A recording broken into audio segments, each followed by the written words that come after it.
Hello and welcome into the Knicks-Verse. What's happening, Foxy?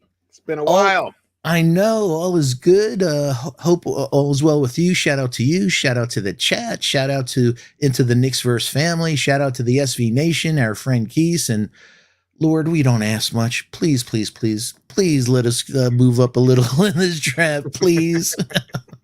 Yes, this is a big day. I think the season begins. Next season begins for the Knicks tonight. Because now we'll finally know where we're going to be, what we can do, what our options will be, and we're going to discuss some ideas and stuff. But we're going to watch along. We're going to track the events there in Chicago, and hopefully it's in Chicago, right? Yeah. Hopefully we shall finally get some luck. Oh, please, please, please. Man. All right. Like a sports fan, welcome. Knicks are getting number one pick. I like the positivity. I like it. Why not? Hey, we're due. We are due. I know, but you know what? I'm not going to be a hog. I'll settle for 4. Oh man. If we got into the top 4, it changed the future of this team. Yeah. Because with the top 4 guys, and I'm going to include Shaden Sharp in there. So 5 guys. There's those top 5, like they're all. It's hard to I mean, to me, I'm a huge Chet fan, but I know I totally respect and recognize the issues that everyone has with him. So, but my instincts are, and if they turn out be okay, like he'll just be something truly unique and special. The other 4 could be one of those other 4 could end up being something like an all-star or something. They could. But, we've talked about this before. It's not the deepest draft. It's not even the deepest draft. Even the top level, the top tier wouldn't necessarily be a tier 1. They wouldn't necessarily be tier 1 players in other years' drafts. That's just where we're at. But regardless, it would still be nice to add some top level talent to the squad. We need it. Yeah. We need it, man. All right. Well, before we get going, we just did a little preamble here. Thank you guys. Welcome to the NBA Draft Lottery Show, the watch along, the talk along with Stephen Fox of Sports 5's TV and Sports Talk with the Fox. And my name is George, and I am into the Knicks-Verse. If this is your first time watching here, please subscribe and turn on a notification bell so you get notifications of when we go live or I post new videos. I did take a couple of weeks break. I needed it. Refresh. I needed to purge that last season from my thoughts and my emotions. Finally, I've done it. And I'm ready. I'm ready for the 2022-23 season to begin, and it begins tonight for the New York Knicks. Well said. Look at it. Salute to the chat. Hey, welcome, Lex the Destroyer. Thanks for showing up, brother. Always great to see you. Still Dre. You want to shout anybody out, Foxy? You want to introduce yourself? my friend from the Bronx, brother BKL Contreras, Still Dre. My friend D is balling, folks. If you haven't subscribed to Still Knicks fans, do me a favor, Ron, John, Jose, please subscribe. And D is balling, or as Professor D, as I call him, he did a fantastic draft show this past week. You haven't watched it, please check it out. He did a fantastic job, and if you haven't checked out the draft show that George and I did a few weeks ago, you could check that out also while you were at it. Excellent. Yes, you should definitely check it out. It's still relevant. All that stuff that we put out about the draft, it's still on point. I've been watching a lot of more tape. My opinions have shifted a little bit on some, increased on others. But I'll say, I don't understand the Ben Mathurin, I don't want to say confusion, but it doesn't seem like it doesn't seem like there's as much enthusiasm for him as there should be, especially after diving further into what he's been doing and what he's capable of doing. That's one guy that if we got him, we'd be lucky. Lucky. lucky. I wouldn't even, but regardless, there are some other players obviously that could possibly have a higher upside, and we'll get into all of that. Hey, welcome, Angel Torres, UPG, Shaw Powers, New Yorker. Good to see you. Let's see. We got some So new my friend people. Jared, Ilmatics. awesome, man. We got Anthony Vasquez. Good to see you, brother. Yeah, let's get this going. We are going to. So now that tonight the season begins, I'm going to be putting a lot more content out, probably on a consistent basis, probably 2-3 times a week on average. Who knows? News breaks out. Could be more. We shall see. One thing, let's go and let's review some of the odds. So this is what's happening here. Are the Knicks due for lottery luck? Here's Tommy Beard tweeted this out today. Worth noting that over the past 37 years, the Knicks have either stayed put or been bumped back each time they've been in the lottery. Yes, they haven't moved up since winning the lottery and the right to draft Patrick Ewing in 1985. Also down below, the Knicks lottery odds tonight, they have a 77.6% chance they stay at number 11 and a 2% chance of jumping up to 12. However, we also have a 12.6% chance of dropping to 12th. So we have a greater chance of dropping than we do of moving up. Oh man, like I opened the show with, folks, we don't ask a lot. Please, Lord, we're not asking for number 1. Just give us number 4. We get number 4. It would literally change this organization. Like I said, we're all full up here, stock in good players. We need a late elite from this point on. And if we're picking 11 or 12, it's a crapshoot. If we're picking number 4, there's a really good shot we're going to get a darn good player, man. A player that could be on the, a Mathurin, like you said, or a few of the others that you could see all-star in their future. Yeah, I mean, it's also, there's also the very real possibility that if we get a top 4 pick, we get lucky enough, we get into the top 4. If Donovan says he wants to come to New York, that number 4 pick becomes, or 3 or 2, becomes incredibly valuable and instrumental in trading with Utah. And it helps us to not have to basically open up the cupboard and give them everything. Because that's a very valuable pick for a team like Utah, who rarely gets that high of draft pick. Yeah, I'll have a controversial comment here that if we got the number 4 pick, I would select Ben Mathurin and trade RJ. I would not trade if we can get Mathurin or get an elite player. I'm not a lover of 6'1". I have a lot of respect for Donovan Mitchell, but he's 6'1". He's literally doesn't have the same athleticism that he had a number of years ago. He's still a great player, but you saw what happened. He couldn't lead Utah past again this year, and I know they lost Ingles and a few other things, but I have respect for him, but I wouldn't clear the cupboard for him. This is a league of wings, and if he was 6'8", if it was Brandon Ingram, I'd say, yep, I'm down. But I'm not down for Mitchell, personally. That's my take. All right, so you heard it here. To the Knicks-Verse. He's 6'1". I'm not a lover of 6'1" guys in this league. Yeah, I'm with you on the size. However, not quite sure if he really has lost a burst, or if the squad that was surround. I mean, I don't know if I've noticed him actually losing his burst that he originally had a couple years ago. He still has burst, but I don't know if it's at the same level as he was when he first came in the league. That may be. I haven't noticed that, but if that is the case, then yeah, that should definitely be factored in trying to give away too much for someone like him. However, if a deal can be constructed where we're not giving away, like we just said, the cupboard, and he wants to come here, I mean, it's an upgrade on talent. That is just a fact that will happen. So where we are now, yeah, I take a 6'1" guard like Donovan Mitchell, who's going to give me 27 points a night. You know, I mean, 25 points a night. I would do it.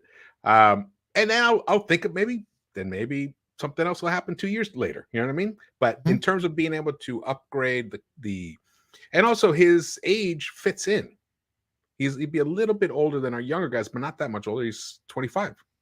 Mhm. So he still fits in. I'm really just looking to really get some real players on this team, some top tier talent. And I believe that he is in the top 25, but that's neither here nor there. Let's keep going with talking about the chances for the Knicks to get into the top four. So we know that right now, this is put out by Tankathon. So we have overall a 9.4% chance of getting somewhere into the top 10 total. To get the number 4th pick, we have a 2.8% chance. The number 3 pick, a 2.4%. Number 2 pick, a 2.2, and a 2.0 chance to get the number 1 pick. So we almost have the same odds to get the number 1 pick as we do to get the number 4 pick. It's pretty flat. Mhm. And if you read Macri put out in his newsletter today, was great. He since the odds have been flattened in the lottery in 2019, this is what's happened. In 2021, Toronto jumped from 7th to 4th, and Cleveland jumped from 5th to 3rd because Cleveland's lucky with the lottery like crazy, like just absurdly so. In 2020, Charlotte jumped from 8th to 3rd, and Chicago jumped from 7th to 4th. God, talk about lucky, man. In 2019, though, here's real lucky. This is what we're hoping for. The Los Angeles had the 11th pick. The 11th pick in 2019, and they jumped all the way up to 4th. So that's what we're looking to replicate. And Yeah. in that draft, Memphis jumped from 8th to 2nd and screwed us for job. And screwed us in general. Because we actually had I think we had the worst record that year. Right. And then New Orleans jumped from 7th to 1st. So we got double screwed in that 2019 draft, but we still ended up with RJ, who I love. At least we ended up with the 3rd pick. If we had ended up with the 4th pick, be a whole other story. But let's say maybe tonight will finally be, after 37 years of not benefiting at all from the luck of the odds, maybe it'll finally happen. And maybe we can get a frozen ping pong ball. Yeah. It worked on the envelopes, and that was the last time they used it. I wish they actually did ping pong balls and they pulled it out instead of those envelopes when they pull out. What's your like most devastating draft lottery memory? The last one was me going, oh my god, we got Halliburton, and the pick is Obi Toppin. Are you serious? Oh my god, are you serious? So that was the last one that I can remember vividly, that I was like, what the hell are you doing? So I hope I don't relive that, or the Nick fandom doesn't relive that again. I don't want to, oh my god, we got number 4, and the New York Knicks pick Walker Kessler. What? Oh my god. So yeah, Obi, at the end of the year, I'm glad how he came on and everything, but if we go back in time, I'd do it in a second, get Halliburton and not take Obi. Well, yeah, I mean, because at the time, for the past 2 seasons, it's been a replication of talents. I mean, Obi's been stuck behind Julius, and we desperately needed a point guard. So yeah, that would have been the deal. What about you? The last time you? Mine was, when 2019, when both the Pelicans and Memphis jumped in front of us, and we missed out on Zion. I mean, Zion, I wanted him so badly, so badly, and now, and as you guys know, I got on record and said that maybe not this season, or maybe not even next season, but very soon, at some point, it could even be this season now. Eventually, the NBA championship is going to run through Luka or Zion. That's it. I will challenge anybody on that discussion and debate, a healthy Zion and Luka continuing doing what he's doing, that's it. They are just completely unstoppable. Zion barely even has developed a game, and he was averaged 28 points in year 2.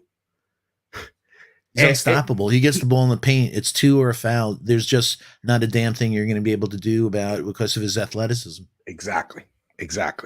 And that 3-point shot, it's there. He just needs to work on it further. He needs to get his conditioning right. But in terms of the actual talent, forget about it. Now there's the kid, it's generational talent. There's the kid Victor, who's coming, Wambayana. Yeah, he's the French version of Chet. yeah. But he just got outplayed by Ishmael Kamagati a couple of weeks ago. Oh, did he? He did. Well, Ishmael, we like him. I like him a whole lot. Yeah, we like him. If you guys haven't seen that part of the international players, maybe I'll spin that out as its own video, that section. We did a nice 15 minutes on the international players. I loved your pick, the guy from Italy, man. The Italian guy, yeah. I like how you say it. Gabriel had to say the Prashita. Yeah. Yeah, 6'7", small forward, athletic as hell, can shoot the hell out of the ball. Yeah. Incredible. Yeah. Mr. B says, passed on Ron Artest. Yeah. That's a while back, but I'm with you, man. I couldn't believe it. That hurt. Yeah. And then Mr. B also put, this was. That was a killer one. Couldn't believe when we did that. Yeah. We just never heard from him again once Vince jumped over his head. I never heard from him again. Yeah, that was it. He's done. He was done. Let's see what else here. I don't want New Yorker says I don't want to relive those memories. I'm old and have too many. Word, me too, man. Yeah. That's why I'm just praying tonight in this year draft. I don't know how many more. I don't know if I can go through another season like this last one, folks. It took its toll on me. We love you. We want to be positive, but it came to a point where how many times can you say shit about Randall and Tibbs and rotations? It's exhausting. So I'm just looking positive that, it's almost like the Phoenix game the other night. I can't tolerate it on your home court in a game 7. You don't bring it. So for us last year, I don't mind us getting beat, but when you beat by yourself and you have your head coach 5, 6, 10 times say we didn't have the right energy, it's like Jesus. And also shout out to you, George. How long before the actual happened were you saying play the kids, play the kids, play the kids? And also IQ. Statistically, IQ is they play better, and but it takes 2 games for him to play. He still played Burks, so it's craziness. It is craziness. I don't. To talk about Thibs right now would be painful, but we know he's a reality. That's one of the other realities we have to face with this draft is, unless we get somebody that plays defense. Ding, ding, ding, ding. That's the key. The key. They're not going to see any time. That's what kept Obi back, because he was, perceived that he didn't play defense well, and look at him now. Like he's come a long way, which is great, but look offensively, his energy, his ability to see the court, his ability to pass, all like really excellent, top level talents that just got, they got wasted this season, honestly. Yeah. For what? For a 37-win team, we wasted that talent. We wasted IQ. We wasted Cam for a month. That kind of mentality is, I don't know how that was rewarded as a year 3, but it was. We'll have to deal with it. It is what it is. Hopefully, I said it last year. Hopefully, Thibs will learn from it, but we don't. And there was some breaking news also on the Rokas front. I don't think Rokas is coming here, folks. He won't not only there's a really good shot he won't be here in the summer league, but because of monies, the Knicks rather him stay there for an extra year, because by that time they'll have the contracts expired on D Rose and a few others.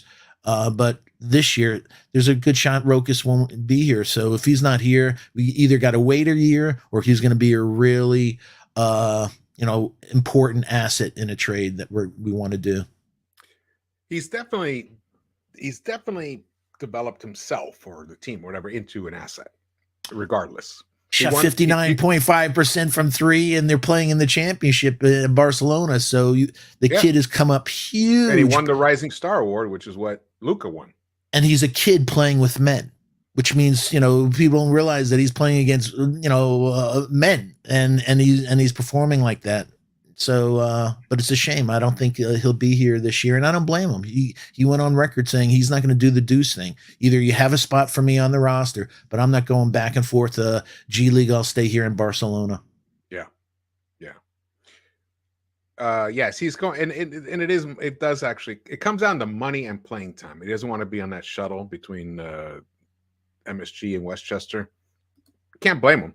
I mean, look, why leave a situation that he's in right now, where next year he'll probably be the starting point guard from the very beginning? Why move on from that to come here and sit on the bench and get yelled at by Thibs?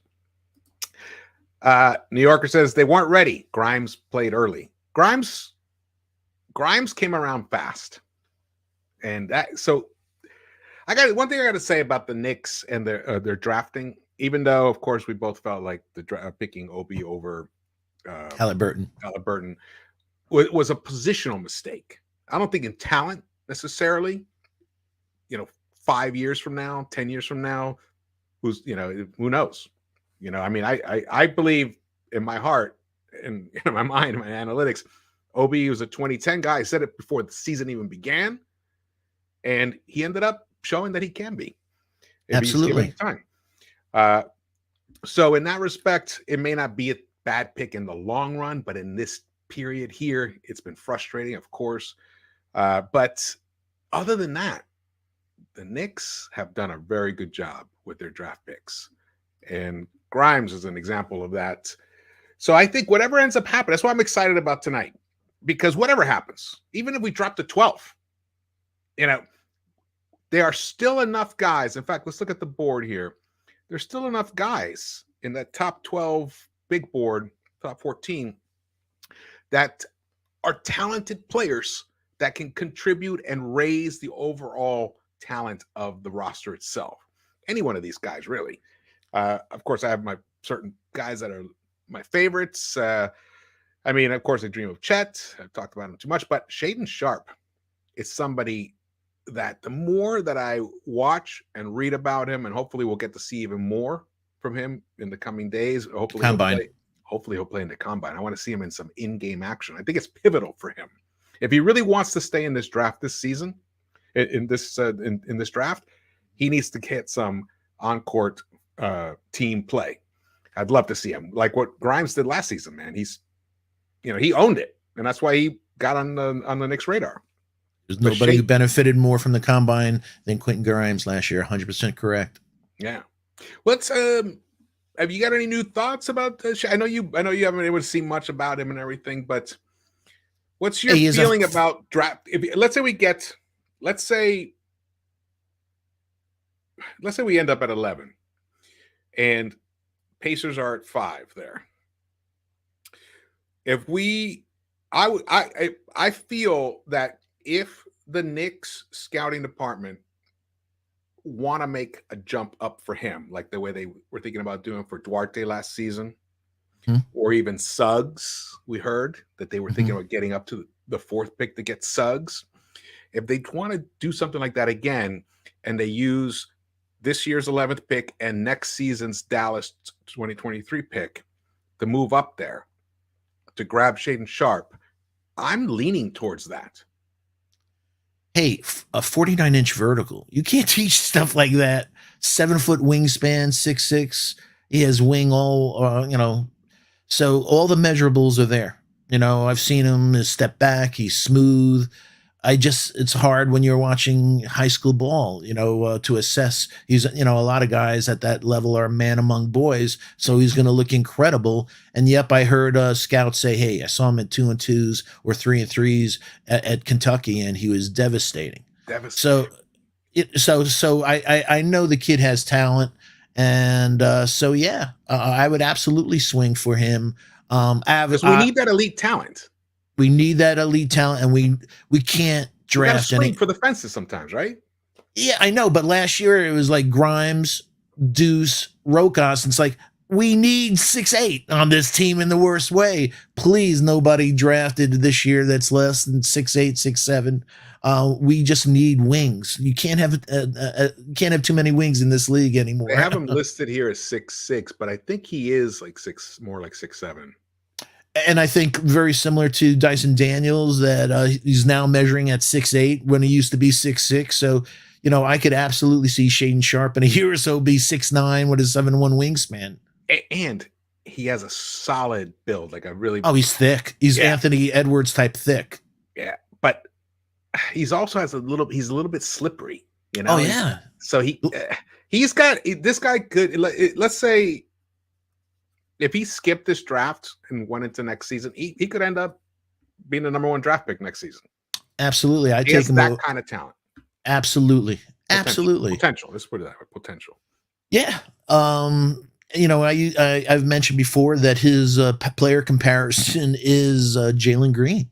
He has that type of athleticism. Like I said, a 49-inch vertical, folks. He's explosive, unbelievable first step. So that's everything that we need. That 7-foot plus wingspan would be disruptive on defense and, the passing lanes and stuff like that. That is somebody that we, take the burden off RJ, put RJ back at the 2, let Shaden, defend against the Tatums of the world. Yeah. Or, I mean, that's the beauty is it'd almost be interchangeable, except honestly, what I've seen from him, he looks like he's got that little jumper, that little mid-range jumper already. He'll stop and pop, and he has the step back. I mean, he has it appears he has the entire arsenal. Or I thought you were going to say he has the it factor. He has that's a better way to say it. Yeah, and I think you're right, man. He does. So he's a wild card and stuff like that, but there's something special that, yeah. So hopefully he comes out and if we have a shot, I have no problem with swinging for the fences for him.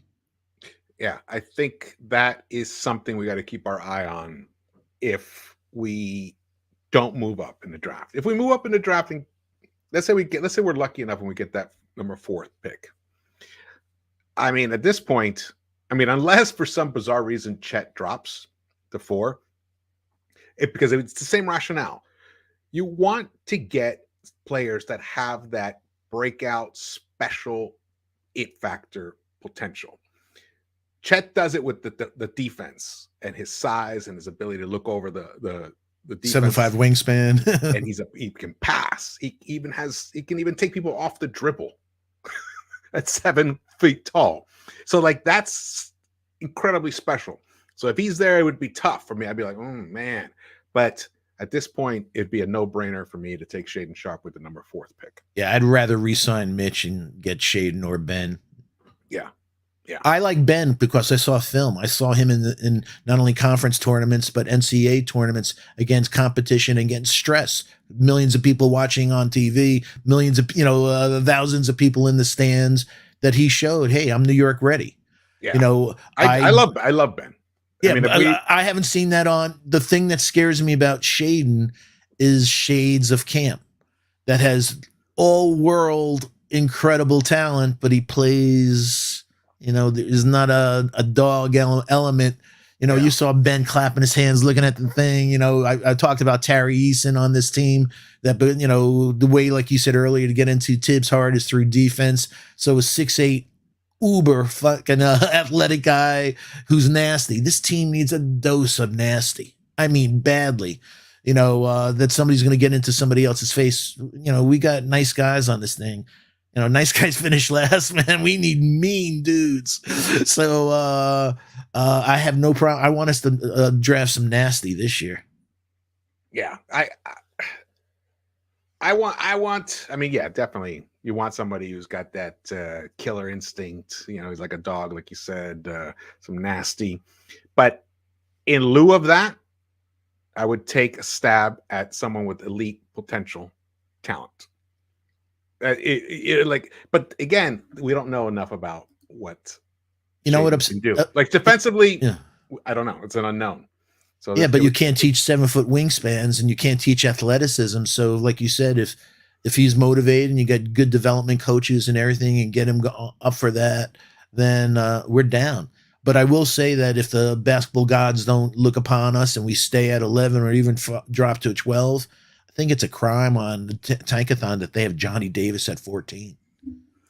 Johnny Davis Johnny Davis will be much better in the pros than he was in college. He was a one-man gang at college. They were throwing doubles and triples at him. He got injured against Nebraska, so his leg was hurting. He's going to be a phenomenal NBA player. NBA, his mid-range game is all NBA ready now. The scary first step, great handle, dog on defense. He's a culture guy. He's a dog. He's a coach's dream. So him being 14 there is lunacy for me, man. Yeah. And, in his matchup with Jaden Ivey, he did very well when he played. He destroyed him. Yeah, destroyed him. And yeah, Ivy is phenomenal generation athletic talent, but averages less than 1 steal a game. I didn't see the dog, especially on defense and stuff like that. So, but Ivy will be a serious player in a couple of years. When you're that fast, you throw some shooters around him, he'll break, either you collapse on him or try to, or he'll kick it out. He's, that speed, but it's a development coach trying to teach him that going from first to fifth, you got to learn to play in second, third, and fourth gear, son. You can't be playing out of control all the time. You know who's a dog?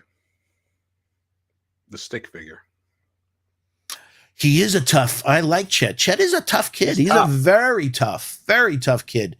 But my only issue with him is that I wouldn't pick him first, but in the fourth, I think that's a sweet spot in that fourth range or fifth spot for him. That because I'm worried. I'm just a student of history. Have you ever seen a unicorn that had a long career? KD. KD was a stick figure coming out of college. Yeah, but that's one. Yeah, well, that's all you need. That's what we're looking for here. Not that he's going to be the scorer that KD was, obviously, but his ability to impact everything on the defensive end. I personally think Mark Williams will be more of a defensive presence than Chet Holmgren. Yeah, I do. Okay. Well, 7.5 wingspan. He's a great shot blocker. I think he's more athletic than Chet. He's got 50 pounds on him. Yeah. So, but it's going to be interesting, and I think it's starting, folks. Yes, it's beginning. I think. They're talking about OKC's. They're talking about the top 4, the teams with the 4 best chances of getting the number 1 pick. OKC, Detroit, and the Rockets, and the Magic. Oh, well, the Pacers have a 10.5% chance to win the lottery. The Pacers, if the Pacers won this lottery, that would screw shit for the Knicks. Yeah, but also if you're like saying Halliburton, Duarte, they have and they get a top player. They got a hell of a nucleus. Hey, I said last year at number 19 for the Knicks, I wanted them to take Isaiah Jackson. He closed out the season so strong, hitting threes, unbelievable motor. And I'm like saying at the end of the year for Indiana, it's like, I wanted us to take this kid. Athletic. He's so much more athletic than Mitch. And Mitch is athletic, man.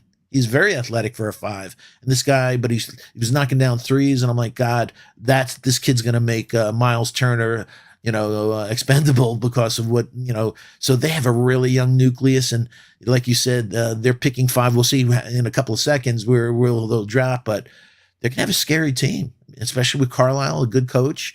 Watch out, folks. Yeah.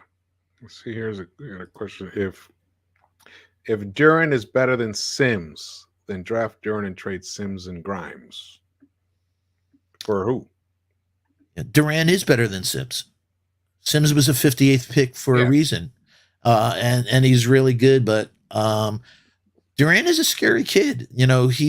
I could see him being he didn't play with a point guard at Memphis, so you didn't really see the talent, but he's going to be a monster on the roll.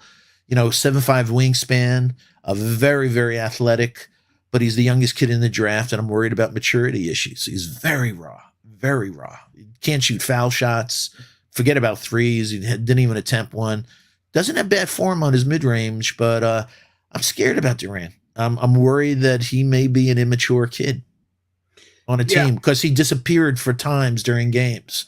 So his motor from high school, he had the ugly M word question about his motor. And at this point, after we went through the Kevin Knox era, I don't want any player that has any history or any questions that he may not be, highest motor type of player. Yeah. And there's just a lot of guys that have a higher upside, than him at the moment. But he has decent size. He's young. He's the youngest player on this board. And maybe there are maturity issues. At this point, I mean, we have Mitch. Unfortunately, he's not a floor spacer. We'll have to deal with that. That's definitely, if we hold on to Mitch, we definitely will need to bring in a floor spacing 5 somehow, or utilize Obi more as that. But Obi's Obi's lacking in size somewhat, so it'd be nice to have a true 7-foot floor spacer. Just would be sweet. Chet's the only one in this draft, folks. Yeah. Yep. See, Mike Schmitz has top 5 prospects. Number 1, Chet Holmgren. Jabari Smith, number 2. Paolo Banchero, number 3. Keegan Murray, number 4, he has. And then Jaden Ivey, number 5. Interesting. Okay. I like him. He's a pretty good draftologist or whatever you want to call him. Yeah, for sure. Yeah. A lot of people don't realize how good a player Keegan Murray is. He's a very, very good player, man. I mean, seriously good player. Would you take him with the 4th pick, though? Not with our roster. Not with, you have Bo Julius here. I look at him. We already have Obi. I just said that. Yeah. Is he better than Obi? Oh yeah, he is. You think so? Oh, not even question of it. not even close. Obi was player of the year. I'm talking about pros. Obi this past year, Obi is phenomenal in transition. Obi's bigger and faster. Obi, I think they're about the same. Hey, he's 6'8" with a 7'1" wingspan, Keegan. Obi is faster. But Obi didn't shoot, he was number 4 in the Division 1 in scoring this past year. He's also older. Well, he's Keegan's 20. Keegan's old. Keegan's 22 because one of the weird facts I brought up is Ochai Agbaji is a senior, and I like Agbaji a lot. He's a senior and he's younger than Keegan Murray, who's a sophomore. I like Agbaji too. Actually, he was like 15th or 16th on this board, this big board here. Mm-hmm. I had to cut it off somewhere. Yeah. New Yorker says Keegan does everything. Okay. He averaged 1.1 turnovers at 30% usage. He ranked 5th in Division 1 with the lowest turnover percentage. Incredibly efficient. Just number after number that, he led the nation in points. He led the nation in so many different things, but he's a quiet dude. He's a Tim Duncan type of dude, but he's he's the second most efficient player in this draft, with AJ Griffin being the first most efficient player. AJ Griffin. Let's talk about him. They got him here listed at number 7. I watched more tape, but we didn't get to talk about it earlier. I watched more tape on him, and I became more concerned with his. He seemed like a defensive liability. Like he needs to learn some technique. He gets blown by a lot. Which leads to making. He's not a dog. Fouls. He's not. But that shot is real and it's deep. He's got range, and so does Benedict. Let's see, people that didn't have range. No, AJ shot over 44% from 3, man. Yeah, and I brought up 45% from pull up, 62% off screens.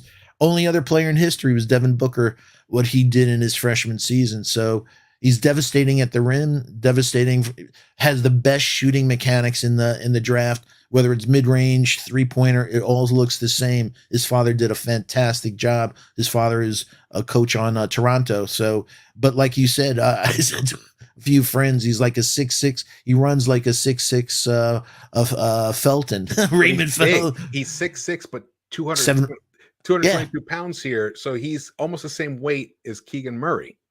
And here he is down low on the block. He's actually a very good defender. Down on the block, he knows how to body people up properly. He knows how to position his body to cut off angles. It's just out on the perimeter. That's where that flexibility that doesn't really work in today's NBA. You need guys who can do it. But we're trying to build a squad that I'd never select them. I'd never select them. Only because I'm weird. I never select somebody who had a catastrophic knee injury or two. Yeah. And had that in high school, and people who watched him at Stepanak here in White Plains, he was an above the rim player, man. And that's not the player he was at Duke. It was unbelievably impressive. I just said the stats of what he accomplished, but I'm worried, and I've heard other guys talk about he has a very wide base. Yeah. If you look at his feet, and that's something for knee injuries coming up in the future. And that works against it, which is one of the reasons that he has trouble blowing past hard closeouts, because his feet are so wide that he has to pull them back together to make that first step. So I think first thing that he needs to do is just close those legs up a little more. I don't think it'll impact his shot. He has a pretty decent wide frame. He just brings the legs in a little more. That will help give him a little bit extra burst to get around those hard closeouts. And it's not something I don't think it has to alter his ability to, his incredible shot that he has. You don't want to do it too much. You don't want to like have him have his legs, totally close together like Ray Allen or anything, because that's totally different than the way he likes to shoot.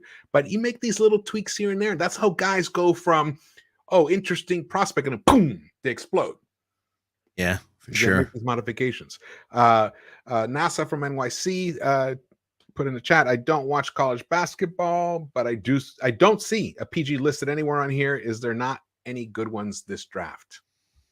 There's not game changers. No. Jaden Ivey, again, if you call that a point guard, he's Some the number one. List him as that.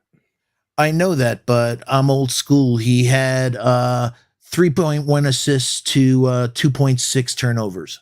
That ratio is not a point guard to me. He doesn't see the floor. He dribbles with his head down. But like I said, he has in the spacing in the NBA.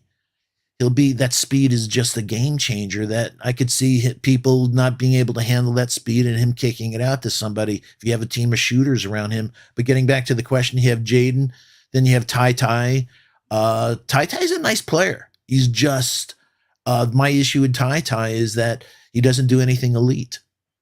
He's good at a lot of things. He probably has one of the nicest mid-range jumpers after Johnny Davis, but he doesn't have an explosive first step, and we need athleticism on this team. I think his ability to finish is underrated. Like he has a gorgeous floater, one of the best floaters in the. But just the way he finds the spins off the backboard, the angles, and everything. He might be someone. I'll tell you, he might be like that guy that gets drafted at 16, 17, and he ends up being the guy that we're like, how come this happened? Yeah. He's a point guard in a draft where there were no point guards. How did this? I could see that. I see a year from now people saying that about him, because he also had that injury, Foxy. He did. Him. And also, he had the kid Wheeler playing point guard. Calipari had a 5'8" guy playing point guard. He was playing off guard, so you really couldn't see him show his stuff. But I like Ty. He's just, I just don't think he's better than IQ. And I would trade like if key guys aren't there. Like I wouldn't mind trading down for him. Yeah, but if somebody said, "Hey Foxy, who do you think is the best passing guard in this draft?" I'd say Alondis Williams of Wake Forest. He is a spectacular. He's a horse. Yeah. He's over 6'4". I think he finished that at 66%. but he has Alfred Payton shooting issues, but he's spectacular with the ball, so it's what you want, if you want somebody that really sees the floor.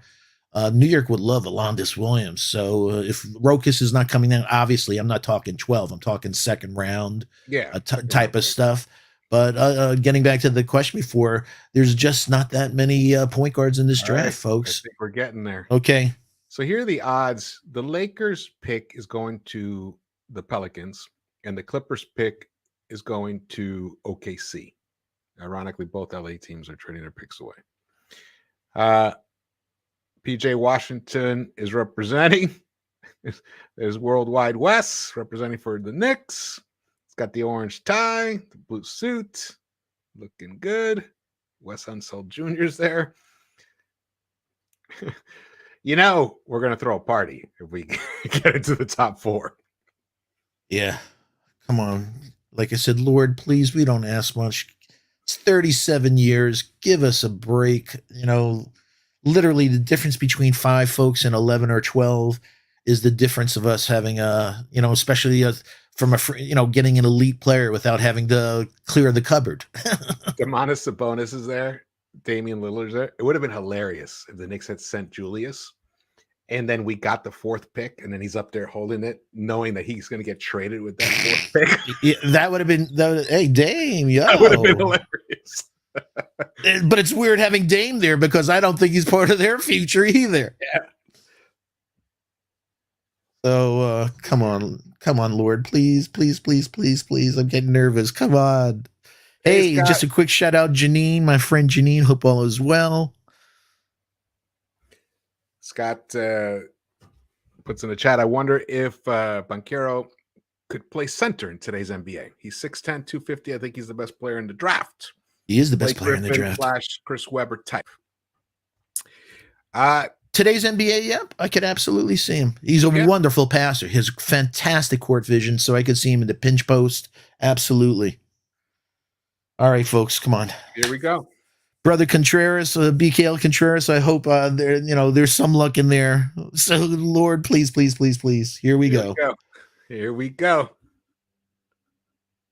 Oh, man. Come on. I got it on my phone here. Yeah, I got it on my iPad here. So, all right. Mark Tatum is up. He's at the podium. And he's about to put. Come on, man. Come on. The Cleveland Cavaliers with the 14th pick. We're going to find out our fate pretty soon. Yeah, really soon. 13th pick, Charlotte Hornets. Oh. 14th is Cleveland. Okay. Knicks will pick 11th. Stand pat. Knicks do not move up. Our life fucking story. Well, at least now we know. Oh, look, and of course he screwed up the thing when he takes it out. He's like, Worldwide West is nodding like, oh, Thibs is there. The Wizards finished 10th. Yeah, I said to my friend D is balling today. It's like the math don't lie. The math, he always wins out. So freak. Yeah. Well, I pointed out how 8 teams since 2019 have moved up drastically since they flattened the odds. But yeah. All right. 11th pick. At least we didn't drop to 12. That does give us a little more value. Each pick has, certain amount of value that, especially when it comes to trades. Portland finishes with the 7th pick. Jesus, man. Here we go. 6th pick. So no one's moved up. Oh, Pacers with the 6th pick. Oh, someone did move up. Yep, Pacers moved back now. Yeah, Pacers moved back. Detroit moved down. So who moved up? Detroit, the Pelicans. Out. The Pelicans moved up. Did they? I thought they were in the 8th position. Damn it. Oh no, they're right. You're right. They're in the 8th position. So who moved up? Detroit dropped down. The Kings. The Kings moved up. The Kings jumped above Detroit and Indiana. Interesting. Man. At least we didn't fall. At least we didn't fall to the 12th pick. I mean, look, we had a 12.6% chance of dropping. Well, that's a pretty significant. Yeah, like you said, it was higher than us moving up to the. We had a higher percentage moving down than we did up. Yeah. All right. So now we know. Now we know. We got the 11th pick. I'm just hoping that people make some crazy moves. Usman Jang, Dyson Daniels, Jeremy Sohan, that they people pick these guys, and somebody falls into our lap that that we want. There's also guys that are not on here that like who possibly could move up a little bit to maybe like number 10, like well, actually, you just mentioned him, Osame Dieng. Yeah, he's one guy. Somebody might like Abaji.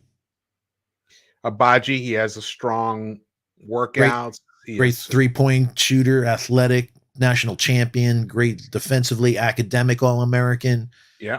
He has all the credentials that coaches love, man. We saw what Io did with the Chicago last year. A guy coming in and right off the bat contributing, and I could see Agbaji being that for some teams.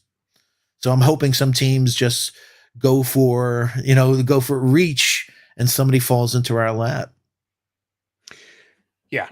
Or I would take Terry Eason at 11 right now. If this was the way it was, I would take him at 11. That's what we had we had Terry at 11, uber athletic, incredible motor, just defensively led LSU to the number 1 defensive team in the nation. Excellent defensive player. Yeah. And the kid is raw. I mean, unbelievably raw. And he shot 36%, and 80% from the foul line. And everybody's talking about this kid's 36% from the 3. Yeah. So he shot 35.9. I'll round it off, 36. So 36, shot over 80% from the foul line, and he wasn't a starter. So he averaged almost 17 points, 6.6 rebounds and stuff like that. He's very raw. But look at the steal. Look at his per 36 steals, almost 3 steals per game. He's absolutely number 1 on this board here. Yeah, he's a monster. And like I said, he's nasty, man. On switches, shooting guards, and everybody's like, oh my God. So folks, if we got Terry, push RJ back to the 2, take that burden off of him from guarding the best guys on the thing. Let Terry guard those guys. Let him be this year's Herb Jones, as I keep saying. He's this year's Herb. You're looking at Terry more as a 3, as a big 3. Yeah, because that's the weird thing that everybody's talking about the kid from Baylor, Jeremy Sohan. When you look at him, he's a thick kid. I see him as a 4. No, Scott Terry, he's 21 years old. Who? Scott was asking, does that chart say Easton is 25? No, he's 21. No, he's 21. He's first year at Cincy, second year here at LSU. So yeah, he's transferred. But he's explosive. We don't have that type of his defensive ability is just off the charts. 7'1" wingspan, blocking shots and stuff. If you watch film, one of the things I love, you know how many shots I saw him run down and block this past year? That's a dog. Somebody who's not giving up. So I just love that part of him. He's super raw. But that's what happens when you pick 11. Shout out to Jaden Ivey, who's joined us. Can we trade up for a top 5? Maybe Randall to Detroit for 5th pick. That's not a terrible idea. Well, they have Jeremy Grant there, and also we'll see who they pick at 5. But Sacramento Kings got the 4th pick. Yo, folks, if he'll probably go over that, but if Cade gets Shaedon Sharp, that's gonna be a scary deal over there, bro. Orlando Magic gets the number 1 draft pick. Wow. Talk about lucky teams, man. Yeah. They were terrible, but still. Wow. I think Jabari would be the best person for them to pick at number one. Well, that's who they have here. Yeah. Mm-hmm. Just meaning they have Carter, and they have Mo Bamba had a nice season, and there's a lot of similarities in size, length, shooting threes and stuff like that. So, but having a lineup of Franz Wagner, Jabari Smith, Suggs, and a few others. Wow. Scott, yeah, it was 25 points per game per 36. So you can see how Terry Eason is a beast. The only one who's averaging higher on this chart is Keegan Murray. Yeah. Who they're similar. It's what's interesting is they're very similar in size. In size, but just not athleticism. Yeah, Terry is much more. Terry has explosion. He has burst. Yeah. And that's what this team needs. You need somebody that has a bounce, has a second bounce. They could get up, boom, boom, boom, and some of the guys, so, everyone talks about that kid Sokan. He's shooting 50 some odd percent from the line, shooting 25, 20 some odd percent from three. He's really raw. And I like the other kid, Brown, from Baylor. Yeah, but he's a monster in transition. Probably the top 3 athlete in this whole draft, Kendall. But he's definitely. Kendall Brown is one of my sleepers now. My new sleepers. I wish he went back to school, because it's a shame he's going to be picked low. And I think one more year at Baylor. Now that some of these kids are going, Mo Bamba coming our way. We surveyed 100 people. How are you, bro? We need that stretch 5 ability. I'm a Mo Bamba fan. We don't have to give up much. I mean, now that I don't see the Magic taking anything other than one of those top 3 guys: Chet, Jabari, or Paolo.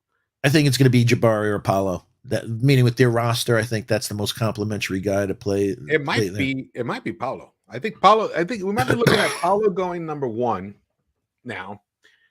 So Paolo going number 1. I would say, who do you think number 2? Who's picking 2 now? 2 is shit. I had it here. For a second.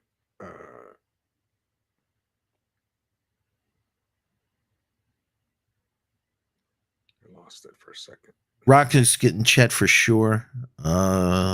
If Chet's there, yeah, Rockets have the 3rd pick. So if he's available at 3, they're going to take him, and they should take him. Yeah. Maybe that'd be good. They'll leave Şengün at the 5 and move Chet to the 4 for his first few years until he gets stronger.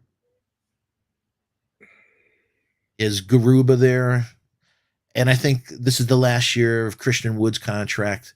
So I don't think they're going to re-up him, only because there was several times this past season he refused to go into games and stuff. So I don't know if they want to keep him for the long term. Yeah, I wonder. Yeah, I doubt it. I think they're going to trade him, especially now. Now they have a better. Especially now, yeah. It's Detroit. Detroit's 5th. Pacers 4th. No, I thought it was the Pacers Kings. 6, Pacers 6. It's the Magic, Thunder, Rockets, Kings, Pistons, isn't it? Magic, Thunder. Oh, the Thunder got the 2nd pick? Yeah. Jesus. I missed that because when it was going through the So the Thunder got the 2nd pick. Wow. Yeah. So that's a place for Chet then.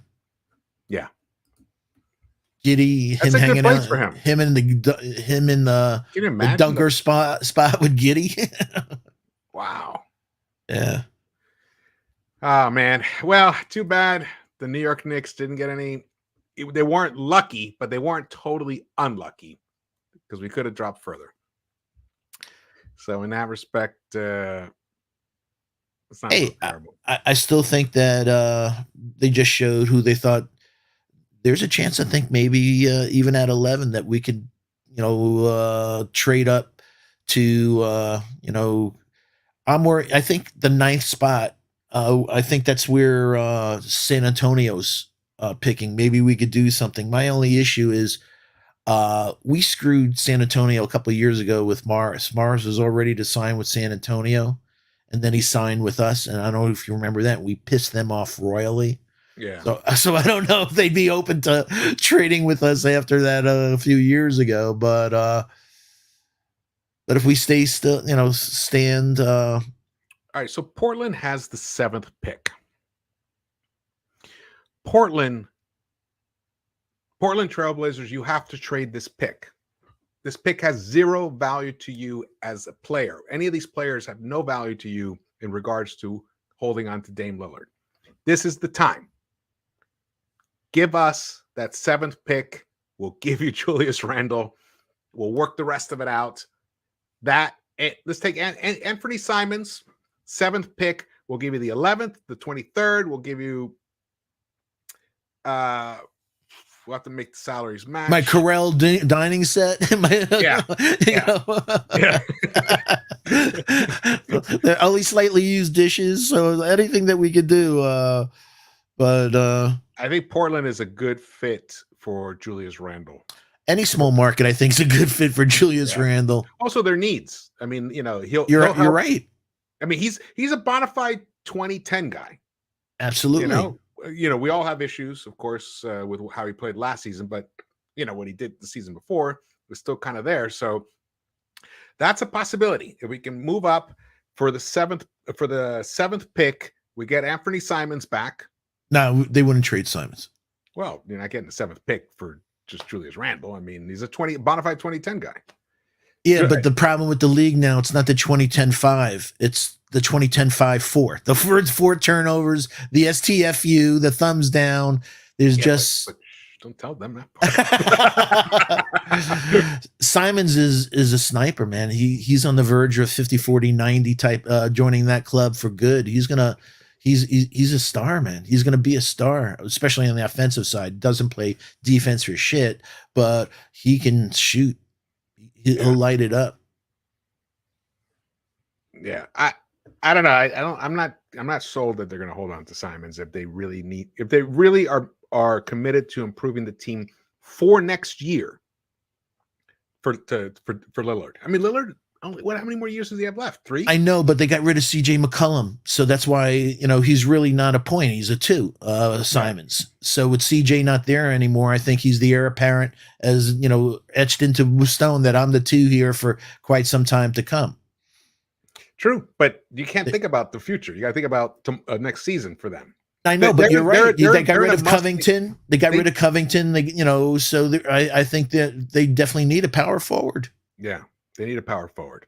Something's got to be. I mean, something. There's a possibility. My point is, that's a possibility. Now it's 7th, so it doesn't get you up there to that Shaedon Sharpe range, which I just have a hard time believing that Shaedon Sharpe. At this point, when I'm looking at it, with the Kings with the 4th pick. With the 4th pick, the Kings.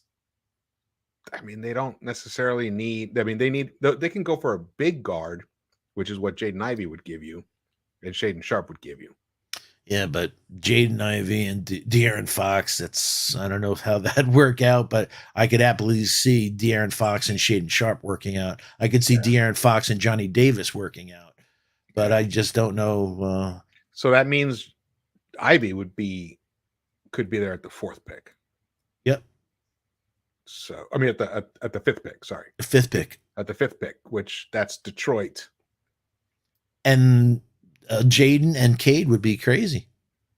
I could see that working. So it's going to be really, really interesting. But so now we're talking about. So we're working it through. We're trying to work it through. Like, what is the actual possibilities? But again, it all depends what happens in the next 5-6 weeks with workouts and all that. Combine. The combine. Guys can move up and down. Foxy and I, when we started the show, we talked about Dyson Daniels, who we were higher on the previous show. Now that I've done a deeper dive on him, defensively, outstanding. Might be the best defensive guard up here. He is in the draft. One of the perimeter in the draft. Yeah. Absolutely. But it just offensively, his game is just so far off. And in today's NBA, Well, shooting, but he sees the floor at an he elite does. level. He's got a nice floater. He's got He some has a nice very good moves, floater, but his shot's often short. He and he's can't an average athlete. That's he what can't get past people, you can't get past people. so it just doesn't make sense in terms of what we need. Yep. Up here, 11. If we were drafting like we were last season, 19 and 21, Dyson Daniels would have been a nice player there. But so Ben Mathurin. Go all in on Ben, man. Ben Mathurin. If Ben Mathurin is there From 8 up. at the 8th pick, because New Orleans, if Zion stays and he's healthy next season, which he's trending in that way, he was looking great at the end. It didn't make sense for him to come back for the last few weeks of the season or whatever. They already were in the playoffs. They made it. They seem like they have a nice setup there. Getting another rookie isn't necessarily going to help them in the playoffs to get deeper into the playoffs, but they could trade that pick and we give them a nice asset, like a Burks. Or I was going to say, we give him the 11. We give him Dallas's number 1 next year.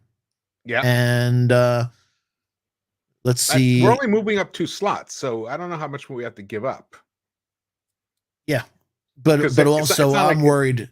What I'm worried about is very similar to I said what happened with San Antonio a couple of years ago with Morris. Worldwide West pissed the hell off of New Orleans management by sitting in the front row, like scouting. So, yeah, I hope we can do something. I'd absolutely pay the tax to get an elite young player. Yeah. But we're talking, I'm trying to get really specific because here we're talking, if Mathurin is dropping, let's say, Daniels might be, I think once people get a deeper look at him, I don't think he's going to stay up at 8. So let's say we'd have to get up to 8. So that's the Pelicans.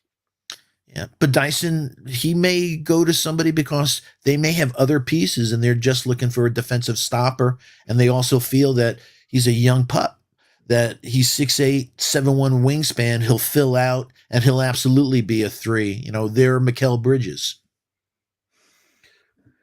Salt Train he's thrown up an idea. Eat Eric Gordon and Woods' salary for Houston's first, and Grimes and Sims trade Randall to the Kings or Clippers. Draft Ivy. Yo, Soul Train stopped by the dispensary. Yeah. Hey, I'm all for trading Randall, no matter what. Yeah. No matter what. Done 4 TV blog. I like that. If we pass on Eason, I'll be heated. Yeah. Eason's nice. Eason would be nice at 11. We need a dog in the worst way. Yeah. And a defensive lockdown dude. Yeah, and that's contagious on a team to have that type of player, man. True. His hops are insane. Defensive. Yeah. And he's got a nice offensive game. Yeah. Hey, our friend Geraldine MacGyver, another one of my Bronx crew. Hi, how are you? Hey, we got over 100 in the chat, 108. If you guys can hit that thumbs up, that'd be great. And drop your comments. Even later on, if you get any other thoughts in terms of what we should do with this draft. Obviously, we'll be doing a deep dive into what we can actually do with the 11th pick, whether we should trade up. Right now, if things stay as is on this big board here, let's just, let's say these got locked in. Of course, the number 1 pick is Orlando. So this is Tankathon's big board that they put out. And originally they had, they had the teams that were going to pick in that order, but that's shifted now. Orlando got the number 1 pick. OKC got the number 2 pick. Houston got the number 3 pick. And Sacramento Kings moved up 3 positions and got the 4th pick. Detroit dropped 2 positions and got the 5th. Indiana Pacers dropped 1 to get the 6th. Portland dropped 1 to get the 7th. See, the Portland even dropped down. For a team that... I could see Portland taking Durant because of Nurkic. Maybe. So they would overreach with Durant. With Durant. Mm-hmm. Durant. Is it Durant or Durant? Duren, Duren. Duren. And then the Pelicans. I think the Pelicans pick is possible to trade for. I'd pay a tax for it. I don't mind. Yeah, I pay a tax. But my biggest fear is they take Ben, and now they have Ben. They have Brandon Ingram. They have Trey Murphy. They have Herb Jones. And oh my God, they have a team that every Knick fan wants. Yeah. Yeah. They have Kira Lewis, who didn't play this week, coming back. They have CJ still there. Yeah, damn. CJ right there, man. Damn. But they gave up Josh Hart, which definitely hurts. Defensively, their guards aren't the best. But they were a blink away from moving on, though. They played tough, these kids, man, in the play. So does that mean the Suns really were not that good this year? Well, like I said earlier in the show, that really left a bad taste in my mouth that you could do that, get blown out from the first quarter on in the 7th game on your home court. Yeah. And also, statistically, I think it's the 5th time in Chris Paul's career that his team was up 2-0 and they lost the series. I think, yeah, it's definitely been a lot. Yeah. That's what happens when he's small and he historically gets injured. Gets injured in the postseason. He was like last year, it was the hand. Can't remember what it was a couple years ago, but he's always getting something. When you're little and you have to expend so much energy to find your spots on the court. And Jason Kidd was smart. Team. Yeah, threw 2 guys at him, and it was like, yo. Yeah. But it was funny earlier this season. You heard me saying the most prudent thing for us to do would be getting Jalen Brunson. Like, nah, man, I saw him. He's slow. I don't think a lot of people are feeling that way now. He has a fucking elite mid-range game. He's an average 3-point shooter, but he's a quality player, Brunson. He's about to get exposed in this series. Well, I don't know. He's gonna go up against 3 elite guards, and he can't guard. So it's going to be interesting. It's going to be interesting to see what happens. I think I like him. I just wouldn't pay as much as I wouldn't pay either. I said that at the end of the year, especially the way Quick was coming on. That just from a money perspective, from a production standpoint, the delta between what IQ could do if you gave him the minutes and what Jalen Brunson does, you can't warrant paying an extra $20 million for that. You froze. You just froze for a second. Oh, did I? So pay an extra 20 minutes. It's my wife probably saying, "Get the hell out! Get off the show already." Well, man, it's definitely disappointing, but I do believe I agree with El Servi. I think we can work something with Portland. We're just trying to switch. Go up from the 11th pick to the 7th pick. There's four positions up. You swap the 11th for the 7th, and then throw in some other aspects in there that they are desperate need of. Like, if they want to expand it and include Randall, then that's why I'm I would be aggressive and try to get Simons from them, just because I can see this is what I can see them selling next season. I can see them saying, "Look, we bring back Nurkic, we bring in Randall, 2 seasons away from All NBA. We got Lillard, and they still have Josh Hart, Simons, and Simons is what we want. Simons, but and then they get the 11th pick. They get the 11th pick to do something with. Yeah, and then they add to the 20. They get the 2023 Dallas pick. There's a possibility there. There's a possibility for something. He's not a Tibbs player though. Oh, Simons? Yeah.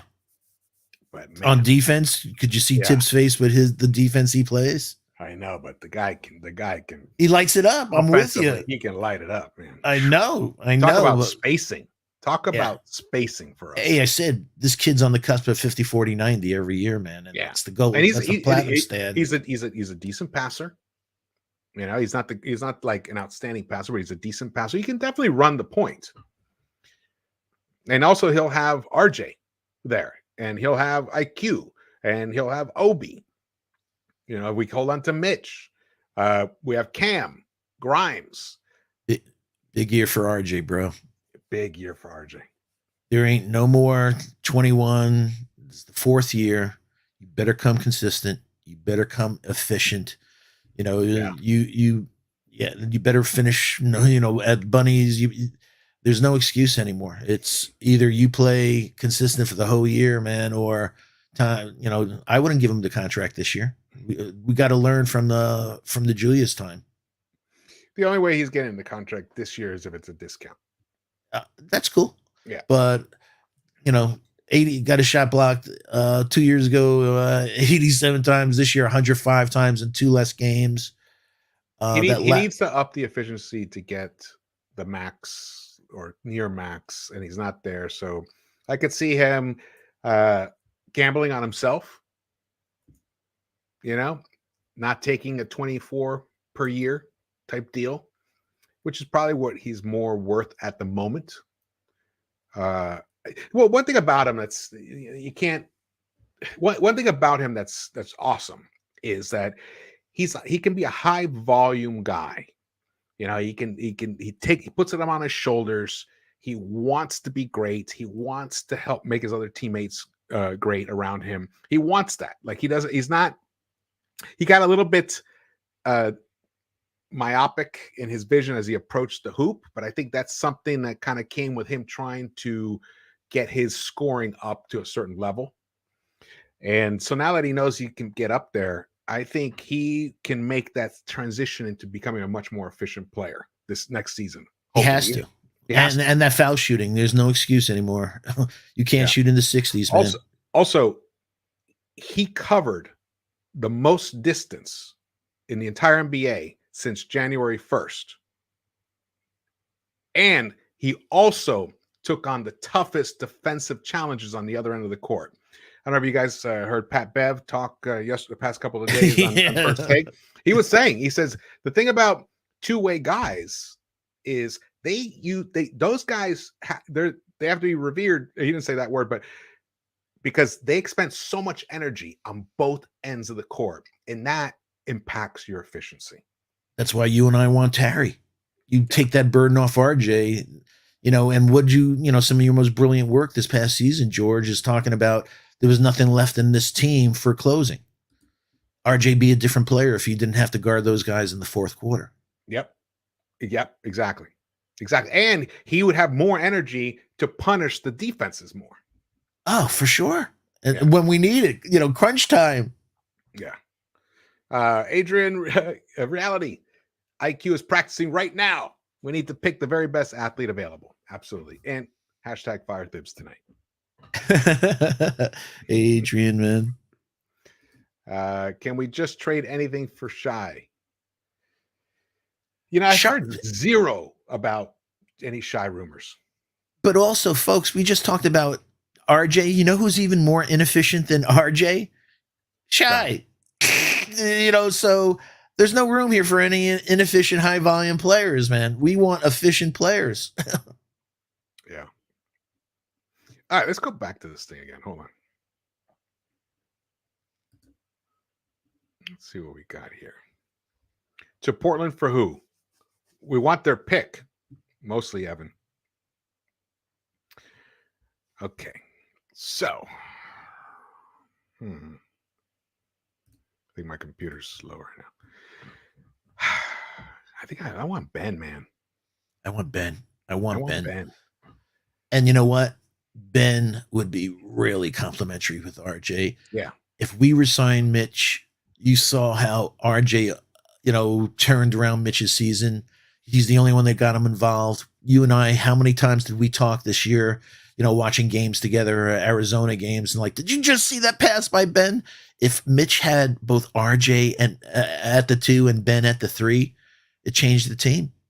He's a dog on defense, that athleticism, but that passing, you know, from a catch and shoot standpoint. Imagine if we wanted to have like a line, just like let's say Randall's still with us. Yeah.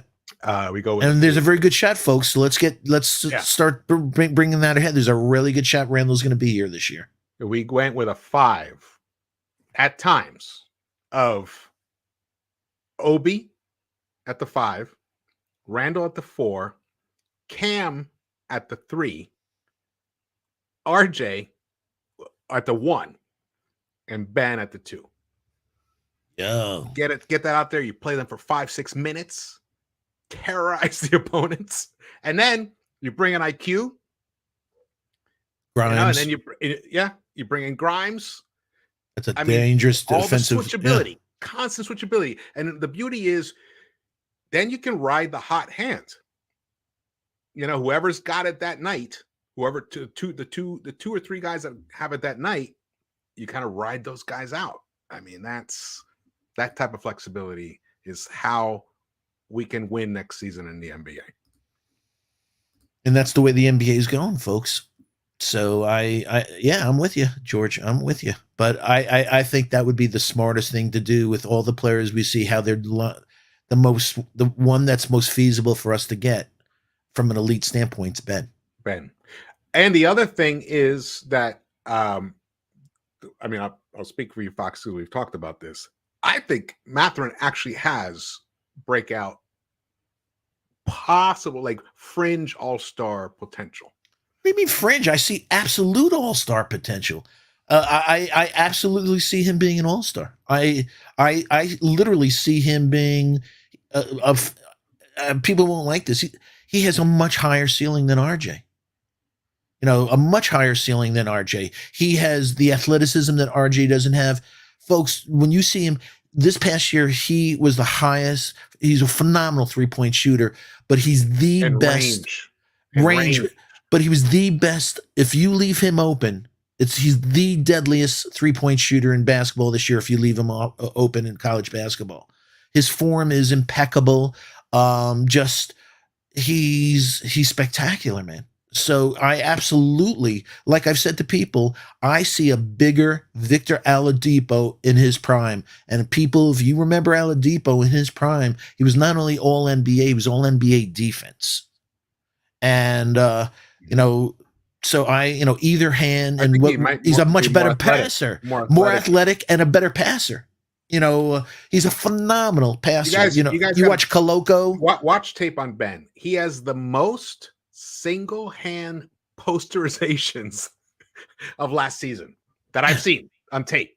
And look at the posterizations on inbounds play under the basket. And he's either that or magnificent jumpers off the curl. And his elevation, he's like unbelievable elevation on his jumper. He still has things to work on, but I like he does. He's a puppy. Cut his cutting, his off ball cutting. The way he rides off curls and he's magnificent as cut. Yeah. The only issue is just bettering his handle for self creation, but also because of the team there. That's going to come. He's 19, but you can't teach his athleticism. Jason, this kind of what I'm proposing. I think that's a good deal for both parties. I mean, there might be other elements we have to include. Like I think they're who they want in that trade. You know who they would want in that trade? Who?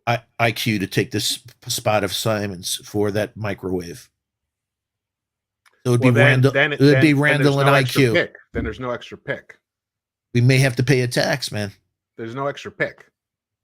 I mean, you can't. I mean, then you're overpaying. Yeah, well, you have to overpay to move up. That's the problem. You gotta, it's either going to be, this one. Dallas is one, and stuff like that. Even best, yes, absolutely. Oh, even better in the NBA because of spacing. Yes. Mm-hmm. He didn't have a point guard, man. At Arizona. Yeah. Which Ben are they talking about? We're talking about Ben Mathurin. He's listed here as Benedict Mathurin. He's number 9 on the big board here. Sensational long range shooter, deep. I mean, like. We're talking about like IQ type range, and much better passer than he's given credit for. He's 6'7", almost 200 pounds, fierce, his ability to posterize people is spectacular. He even has a mid-range game.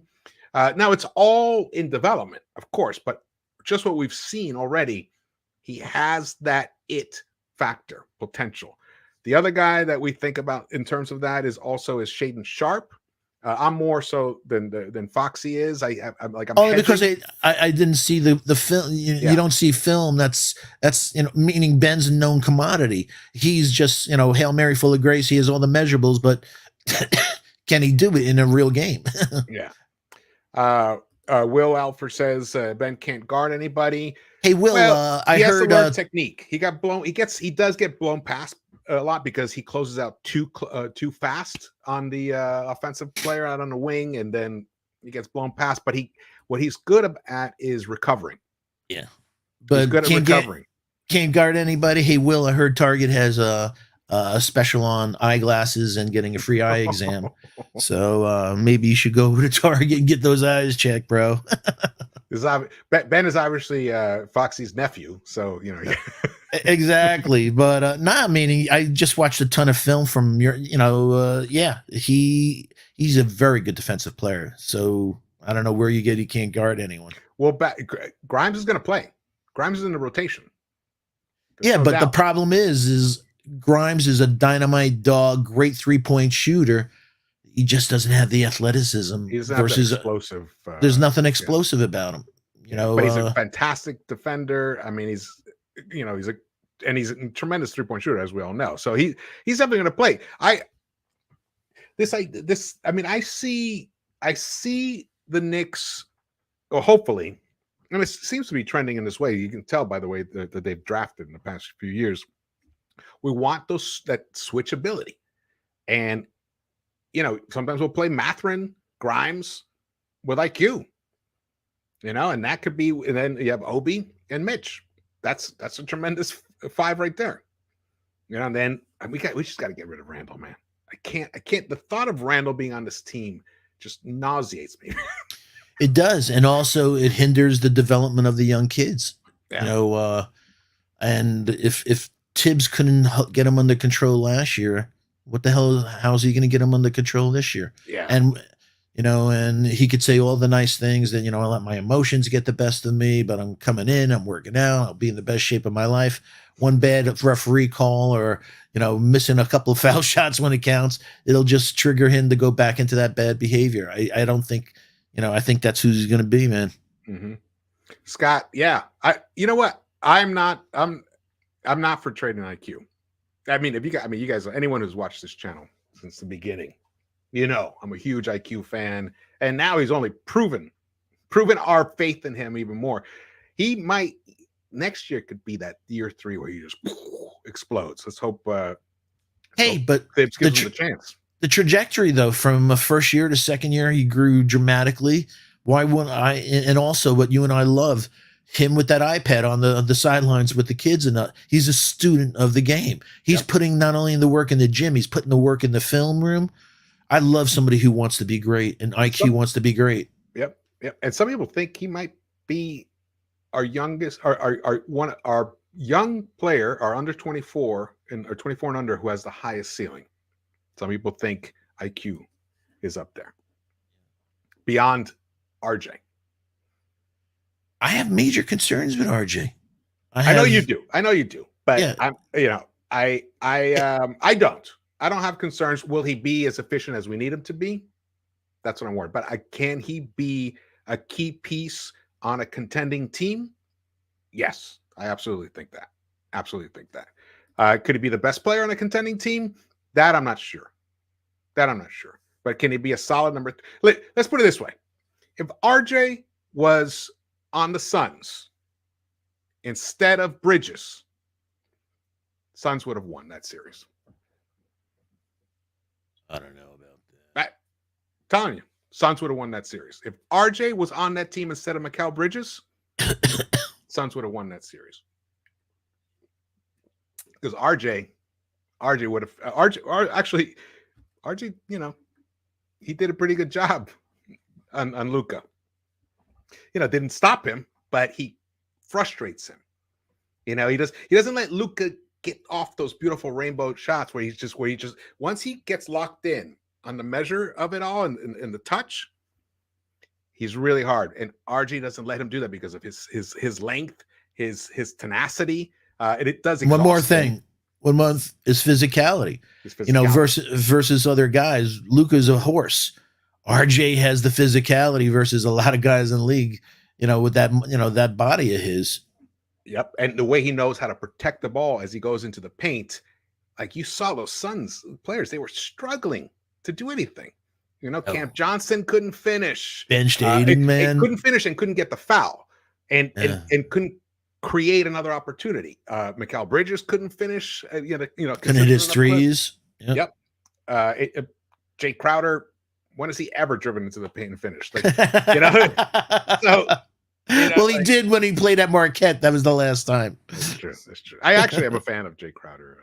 Yeah, I loved him since Marquette, man. Yeah. We wanted him when he was young.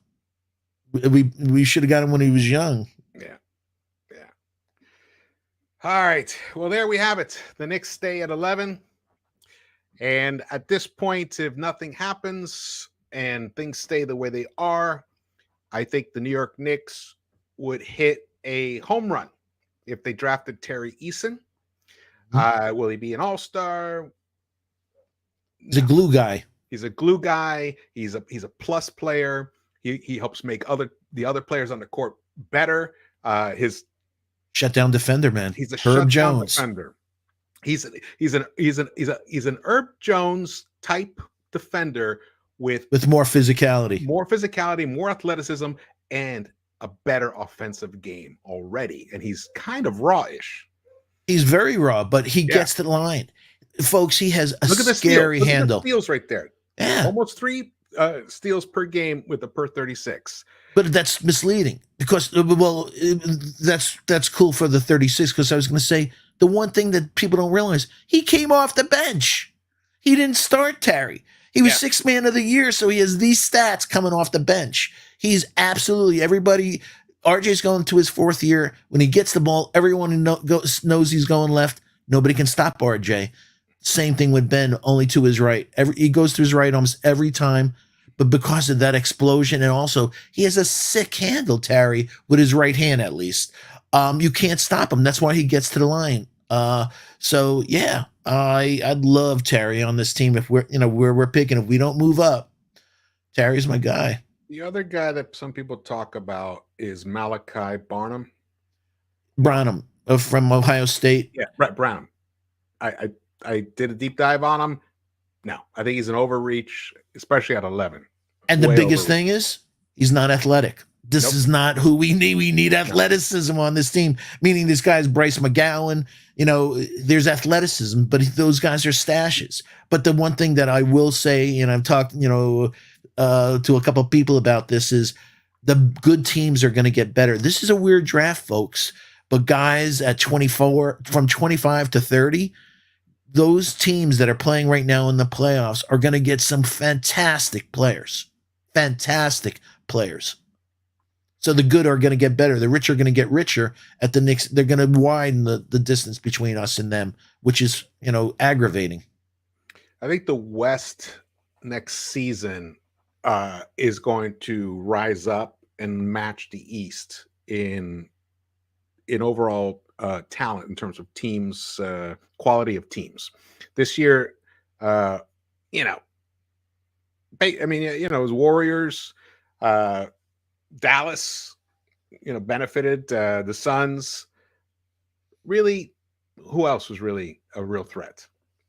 I mean, because Denver injuries kept them down. Utah, total disappointment. Yeah, but they're getting back Jamal. Exactly. And Porter, maybe MPJ, maybe. Yep. Although back injuries always scare me. Clippers could be getting back Kawhi and PG. Hey, you see our boy John Talento? Hope all is well with you and the family. You see his comment? That could very be a real reality, folks. Drafting Johnny Davis. That could be Johnny Davis. Hey, again, I will trust in our scouting department if they feel that the Johnny Davis pre-injury is the Johnny Davis that we'd be getting. Then I'd be totally for that. Hey, folks, you saw what the impact DeRozan has. Johnny Davis is a mid-range assassin. Absolutely a mid-range assassin. One of the best mid-range games I've seen in a long time. And like I said, he's a dog. New York fans would love him. And the weirdest part is if we got Johnny Davis and the way he plays and the way he shoots and stuff, RJ better watch out because that may be our two of the future. Let's see. Someone asked us here, what's our top four? Still Dre. Salute, brother. What's your guys' top four? For us to pick? Yeah. So I've talked about, Tyree. Orlando's first. Oh, I thought he was saying what are our four picks for the 11th pick. Orlando's first. Who do you got? Orlando's first. I'm taking Jabari.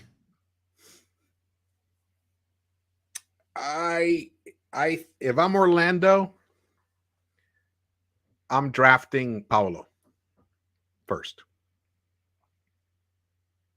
Just because he's the best player in this draft. He has the highest floor of those three guys. Don't forget they also have Jonathan Isaacs coming back at that same spot. They do, but the dude is always hurt. With you. He hasn't played basically for 2 years. He's not a playmaker. He's not a playmaker like Paolo. But he's a defensive. He's very good on defense. Very good on defense. He's a Florida State boy. Yeah, he's a Florida State boy. I just you know how that is. I mean, after a while, you kind of have to get somebody who's going to stick around. Availability is the best ability. So I would, and it's a safe pick too. So I think I would, if I was the Magic, I would take Paolo. Number 2 is OKC. I can't see OKC passing up on Chet Holmgren. I can't see Sam Presti, right? Yeah. He's the guy who drafted Jason Giddey early on. I just don't see him passing up on a Chet Holmgren. that's my number. That pick number 2 for OKC. How about you, yeah. Foxy? I'm with you. Okay, so Foxy and I both think Chet is going to go at number 2 to OKC. At number 3 are the Rockets. And left on the board is Jabari Smith, Jabari, Ivey, yeah, Shaden Sharp, Keegan Murray. I'd take Jabari. If I were the Houston Rockets, Jalen Green and Jabari would be dynamite. That's a hell of a freaking core, man. I could see that. So Jabari is going to be a monster for catch and shoot and pick and pop. We're mocking the draft for you guys right now. Yeah. So number 4. So now we got number 1. We're different on it. Foxy has Jabari going number 1 to the Magic. I have Paolo going number 1 to the Magic. Remember, in yours, Paolo's still available. Right. Then it'd be Paolo I'd be taken if Jabari was. Yeah. Yeah. And again, Paolo and Jalen Green would be dynamite. Yeah. So the top three, we see some combination of Chet, Jabari, and Paolo going as the top 3. Like that's not going to change. It's just depending on who takes what. I really think the Magic are going to go with Paolo. I could just see them talking themselves into. Also, he's strong. He's a playmaker. Phenomenal body. Is an NBA ready body. NBA ready. Hey, if you watch his film, he reminds me of a young Melo, especially that mid-range game, that jumper, that little dance, that little hop to get into his rhythm. A little bit. Finishes with either hand. And the biggest difference between him and Jabari is Paolo makes his own shot. He can absolutely play iso ball. Yeah. The next guy is let me see. You know what? I'm gonna do a screen grab of this. Send it over here. The top 4. The 4th pick is the Sacramento Kings. Jaden. And it looks like Jaden Ivey is the natural choice right there. You don't think Shaden? Only because of De'Aaron Fox, if it's the Kings. I thought you were saying. Oh. I'm saying if I was the Kings, I'd be taking Shaden. Oh, okay. Oh, so I agree with you. Yeah, okay. If I were the Kings, I'd be taking Shaden as well. All right, so we have Shaden going 4th to the Sacramento Kings. Interesting, Foxy. So 5th, is Detroit. Detroit, would they go for Jaden Ivey? Yep, they would. They would, absolutely. Or at least I think so. Yeah, because they have Isaiah Stewart, they have and they have Sadiq Bey, wings. Jaden Ivey makes a lot of sense right there. Okay, so Jaden Ivey, 5th. Mm-hmm. Wow. Okay, we're cruising along through this here. 6th pick, Indiana Pacers. Still on the board would be Keegan Murray, AJ Griffin, Dyson Daniels, Ben Mathurin, Jeremy Sochan. I think Keegan. They got rid of Sabonis, so I think Keegan steps in, and now he's going to be there for the future. Interesting. Okay, so Keegan going to, because they need a power forward. Mm-hmm. Keegan going to the Indiana Pacers at number 6. So number 7, the Portland Trail Blazers make a trade with the New York Knicks. Now you're talking. If not, I think, like we said, Duran, because of Nurkic, that may be a nice spot for him there. Duran, that's wow. So Duran would jump up 4 spots. You know what? Here's one thing. If they kept the pick, well, Nurkic, what's the deal? I mean, Nurkic, they're going to bring him back. Well, he's always injury prone too, though. So, but I could also see them going AJ Griffin as their small forward. I think I read something recently that they had plans on bringing him back. Cool. Nurkic. But I could see them taking our guy. Benedict? Oh, yeah. God. I could see Portland taking Benedict Mathurin with the 7th pick. Simons and fucking Mathurin. Holy shit, and Dame. Yo. Yeah, that's annoying. No, everyone, the distance between us and the rest of the world is growing, man. For the wrong, in a bad way. Got to do something this front office, man. We have to do something. If we stay, status quo, you're not going to see me a lot next year, folks. I can't go through it again. I can't do it again. I'm telling you, man. I'm serious. I hear you, man. Oh, man, that would be rough. Let me see if I can pull this up here for us. All right.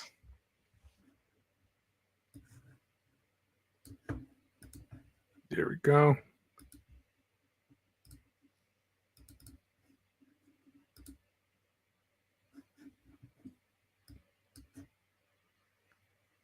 It's a little screen grab.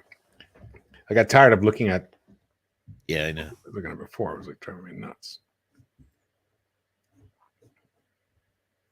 But I moved it, so.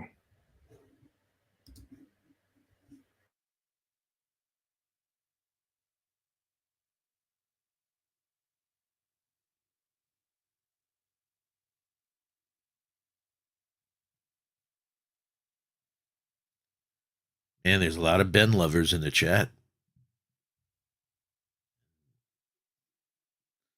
You're muted. You're muted. Yo. You're mute. Hold on. Be right back. Okay. Cool. Back. Trying to pull this guy up. So this is Tankathon's latest one? Yeah. With the actual pick. Okay. There we go. So. All right. So. Here we go. All right. Sorry about that, guys. We're back. Now we have the updated. So here, I think. Hey, we were pretty tight, man. Other than a couple things, but we said Keegan, replacing Sabonis. Said Duran, but if not AJ going, be their small forward, that works out well. And yeah, Dyson Daniels, I just can't see him going that high, but you never know. People. I hope so. Oh God, please, I hope so. I do. I hope so too. And also, like I said, Usman, San Antonio loves international players. I hope Usman Jang, turns him on, and they're like, he's 6'9", 7'1" wingspan. He's smooth. Yeah, go for it, please. Oh, I could see he's a riser. I could see him rising. I could see him, like you were saying, San Antonio. I could see him going to San Antonio. Yeah. Well, here they have Jang at 14, so a couple of workouts and a couple of people lusting after that length and that smoothness and that playmaking at that size, the way he sees the floor. I personally think he's soft, but let somebody else take him. Yeah. Look, they got a Baji at number 17. That's See, there's lunacy. Malachi Barnum. Yeah. Terry Eason. I would take Terry Eason over Duran and Davis Me, and Williams. yeah, I don't know about Davis. I definitely take him over Duran. Davis, like I said, I think is going to have a fine. I can't see Washington with letting Davis go. Just meaning with the future of Bradley Beal on that team in question and stuff like that. That'd be your shooting guard for the future. Yeah. So Johnny Davis might go 10th. Just meaning, yeah. I just hope somebody falls. Yeah, I could see that very, very. I don't know why everybody's falling in love with this kid Sokin. Dang is a Knox. Hey, someone's going to be a Knox on here. That's for sure. We know. But you know what? A New Yorker. If there's anyone here that's going to be a Knox, it's Usman Jang. So I think you're very you may be a prophet. That would be a good one there. Let's see. My computer, I think it wants us to log off. Oh, where'd you go? Where's my Foxy? I don't know where I am either. All right, there you are. All right, well, we got 88 in the chat. It's awesome. Thank you guys for showing up and showing your support for our Knicks. Our Knicks. Knicks did not get lucky today. Well, we had a very slight chance of doing anything meaningful. We had a 9.4% chance of moving up. Didn't happen. But I will say that I have confidence in in Walt Perrin. And, Leon makes the final decisions. I have confidence that they will turn that 11th pick into something. Well, whoever they turn it into, like we said, it has to be elite. We need elite talent. There's no more just regular talent. We can't have a guy who's good but doesn't do anything elite. And like I said, one of the questions I think was actually who are our top 4 at 11. So if we don't get Terry, who are the other guys? And we talked about it, not knowing the Mitch situation. I happen to like Mark Williams to step right in as a rookie with that shot blocking and that rim protection and that the roll on the lob, the pick and roll. I like Mark Williams. I like him. So especially if we let Mitch go. Exactly. Or Mitch goes even though we don't want him to go. But I could absolutely see that. I could see somebody loving Obaji, and hey, there's a couple of feeling. I have a feeling that if we're at 11 and if we're at 11 and it looks like Mitch is going to stay and Mathurin is gone, we couldn't trade up for him or Shaden Sharp or even a Jaden Ivey. And let's say Terry Eason gets picked, at for all we know, San Antonio takes him, and he's gone. I have a feeling I could see the Knicks trading this pick, trading down or trading. And that's been their MO. Yeah. We have a lot of players already. And if we can't get a player that has an elite ability, whether like with Terry Eason, he's an elite defender and incredibly athletic. I mean, he has an offensive game. Mathurin, he has elite 3-point range. He can drive. He's a 3-level scorer. He has that. Let's see. Other guy like Shaden Sharp, a lot of unknowns, but he seems to be trending to be an elite player. Ivy, we know he has elite athleticism. So if you don't get some of those guys, Johnny Davis, it's hard to say what his elite skill is. He has With high you. level skills. I mean, if he's there at 11, I wouldn't be I wouldn't be sad if he got picked. But like you were He may saying, be the best player available on the board. If yeah, if that's the philosophy in the draft room, be yeah, best player available. Johnny may be the guy up. Here's an interesting scenario for you. Just reading a lot. Charlotte needs a rim protector. Charlotte definitely wants. There's talk about them looking at Mark Williams. That Mark Williams could really help that squad a lot. They pick 13th. If they definitely want him, maybe we could entice, if we can't get the guy we want, trade our 11 for the 13th and 15th pick. Yeah, I could see that. That's what I'm saying. I think it's going to be a pick. And we've worked with Carolina in the past. There is just as good a chance that the pick gets moved somehow than we actually hold on and make the pick ourselves. Now that we're picking at 11. Yep. Now that I know that we're picking at 11 and that I see the order, because Orlando being first dictates. I mean, Orlando, OKC, and Rockets, they all need bigs. So then the guards and the wings that were interesting. Orlando needs a big. I think He gave that contract to Carter. So yeah, no, Carter, but they need someone else. They have Bamba. I don't think they're going to hold on to Bamba.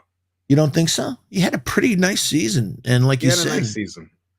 And that kid, the coach who came over from Dallas, his defensive, his block shots. But you can't. But you're not going to take a guard. But he's also injury prone when you're Orlando. Why? They only have 40,400 guards on that thing. Yeah. Fultz, Cole Anthony, RJ Hampton, Suggs. Yeah. So, I can see them like you. I haven't them taking Paolo. You haven't taken Jabari. So I just don't see them passing on one of those two guys. All right. Let me ask you in the chat this crazy question. Would you trade the 11th pick for Jalen Suggs? Oh, yeah. Meaning we just talk about that there's a lot of players there. He had a terrible shooting. I would totally trade the 11th pick for Jalen Suggs. He'd be a point. Last season isn't indicative of what kind of player he's going to be. 6'4", Tibbs type of player. An absolute dog. A great defensive player, a Tibbs player. Sees the floor beautifully from an assist standpoint. And if that shot drops, that could be our point guard of the future. Yeah, I would trade the 11th pick. That's like you just said. How many more guys? They can't pick another guard on that team, man. Yeah.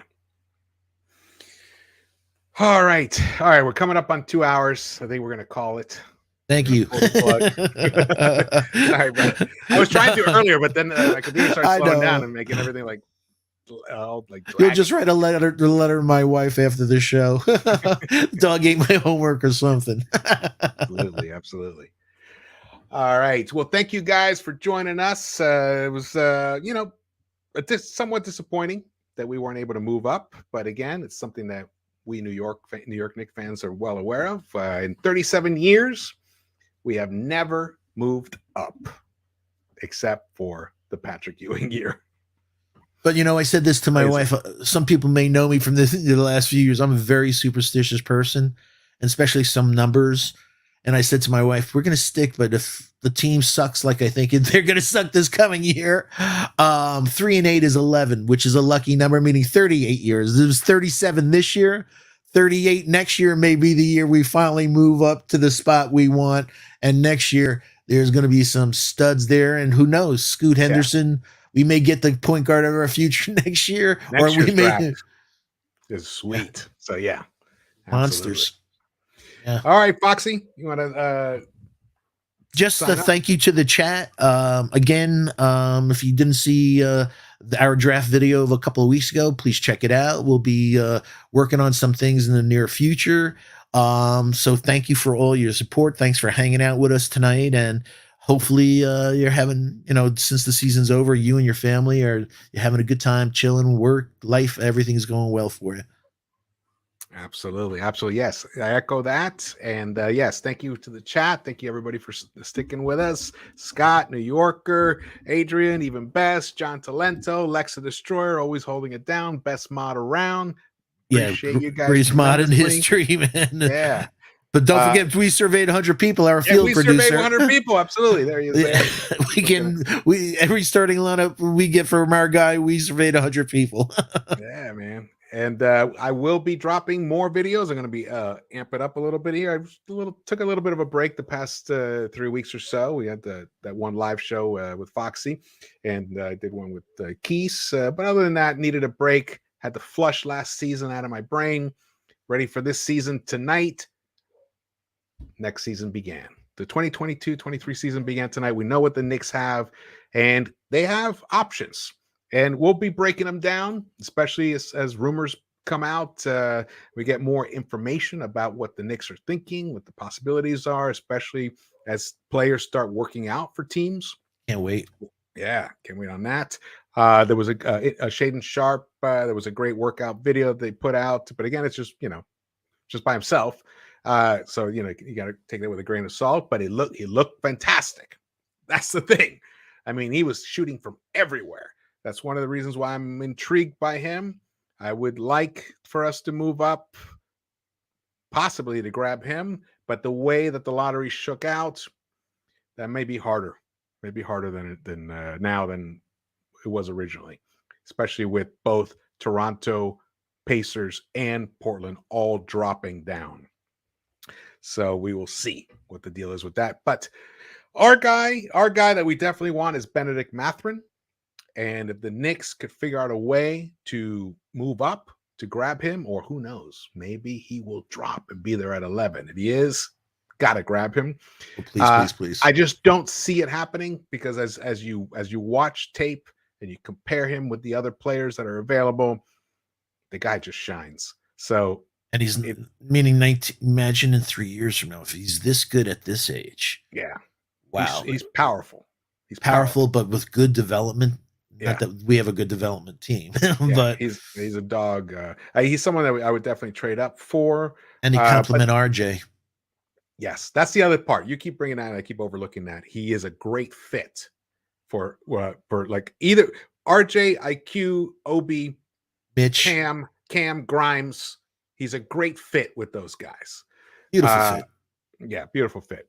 And even if Mitch is on the team, I could see a nice lob threat combination between him and Mitch. So and he already has it with RJ, so now it's twice. He'll have a smile will never leave his face. Like, I haven't got past this much in my first 4 years. Yeah. The other two guys that we're looking at here is Terry Eason at 11. I think Knicks would they'd hit a home run with him. Is he all-star? No. But would he be a solid rotation guy who would make life easier and better for the other players on the court? Yes, that's the kind of guy. And who knows? I mean, his ceiling is pretty high. Let's see. Johnny Davis is another guy. I'm less as enthused by him, but also that's because of I just want to see a little more. I want to see how he's recovered from his injury. But he's somebody, if he's there at 11, he'd be an interesting player to get at 11. Yep, and depending on their situation with Mitch, Mark Williams from Duke, folks. And Mark Williams from Duke, depending on the Mitch situation. Yeah. So there you have it. Thank you guys for watching. My name is George. We got Foxy, Sports Vibes TV, Sports Talk with the Fox. My headset keeps falling down because of my long hair. I need a shout out to our buddy Keese. Hope all is well, Keese. Yes, we miss you, buddy. We miss you. We miss you, buddy. And JD. Shout out to JD if you're watching. All right, guys. We will see you around the Knicks-Verse.